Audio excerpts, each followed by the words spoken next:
নাম মোহাম্মদ মোশাররফ হোসেন। তিনি এলাকায় মোশেক আলী নামে পরিচিত।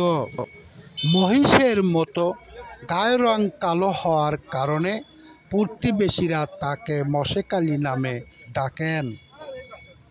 তার বাড়ি গাইবান্ধার গোবিন্দগঞ্জ উপজেলার ৭ নং তালুকানুপুর ইউনিয়নের সন্দইল গ্রামে। বাবা বেঁচে না থাকলেও তার পরিবারে মা-সহ সদস্যর সংখ্যা ৯ জন। অবশিষ্ট ৮ জনের মধ্যে রয়েছে ৩ ছেলে, ৩ মেয়ে ও স্ত্রী। এই ৯ সদস্যর পরিবারের একমাত্র উপার্জনকারী ব্যক্তি মোশেক আলী।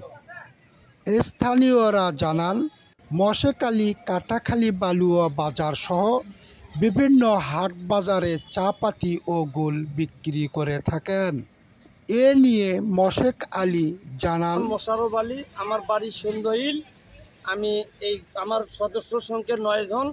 আমার ৩ মেয়ে ৩ ছেলে এবং আমি, আমার স্ত্রী, আমার মাও, মোট ৯ জন। আমি গুল এবং বাংলাওয়ান চাপাতি, মামা গুল এবং বাংলাওয়ান চাপাতি একই দিয়ে আমি আমার জীবিকা নির্ভর করি এবং একইতে যেটুকুই আসে তাকে দিয়ে আমি ৯টা মানুষের ভরণ পোশাক।